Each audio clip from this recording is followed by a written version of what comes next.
ഷൈൻ ടോം ചാക്കോൻ്റെ അമ്മച്ചിയുടെ അനിയനാണ്. ഞങ്ങളിപ്പോൾ തീരുമാനിച്ചിരിക്കുന്നത് ഞായറാഴ്ച 3 മണിയാകുമ്പോൾ ബോഡി വീട്ടിലേക്ക് കൊണ്ടുവരാനാണ് ഉദ്ദേശിക്കുന്നത്. അവിടെ പൊതുദർശനത്തിനായപ്പോൾ ഒരു 4 മണിക്ക് വയ്ക്കും. അതിനുശേഷം പിറ്റേ ദിവസം, അതായത് തിങ്കളാഴ്ച കാലത്ത് 10 മണിക്കാണ് ശവസംസ്കാരം വെച്ചിരിക്കുന്നത്.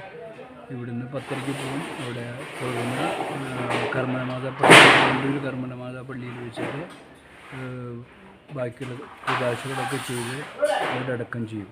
ഇതാണ് പ്ലാൻ.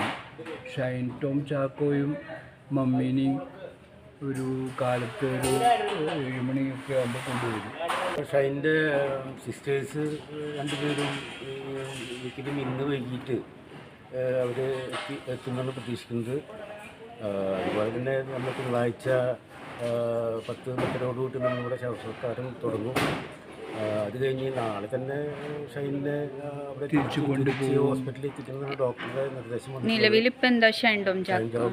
കൈയിൻ്റെ ഫ്രാക്ചറും മറ്റുള്ള കാര്യങ്ങളുണ്ട്. അത് ഓപ്പറേഷൻ ചെയ്യണമെന്നാണ് ഡോക്ടർ പറഞ്ഞിട്ടുള്ളത്. ഷൈൻ്റെ മമ്മിക്കും വളരെ ബുദ്ധിമുട്ടുണ്ട്, ഡിസ്കിന് കംപ്ലൈൻറ്റുകളുണ്ട്. അപ്പോൾ അതും ഡോക്ടർ പറഞ്ഞിട്ടുള്ളത് അധികം നേരം അവിടെ നിർത്താൻ പാടില്ല എന്നാണ് പറഞ്ഞിട്ടുള്ളത്. അപ്പോൾ അവർ 2 ആളെയും തിരിച്ച് അന്ന് തന്നെ വീണ്ടും ഹോസ്പിറ്റലൈസ് ചെയ്യുമെന്നാണ് പറഞ്ഞിട്ടുള്ളത്. അങ്ങനെയാണ് ഇപ്പോഴത്തെ പ്രസന്റ് കണ്ടീഷൻ.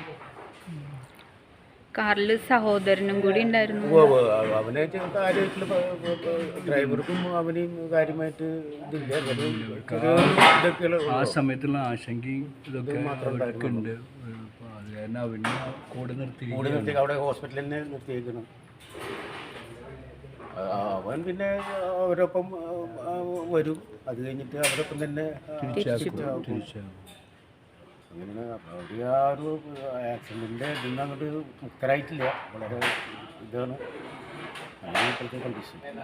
ഡേവിസ് ചാക്കോൻ്റെ ചേട്ടൻ്റെ മകളുടെ ഭർത്താവാണ് ഡേവിസിൻ്റെ പേര്.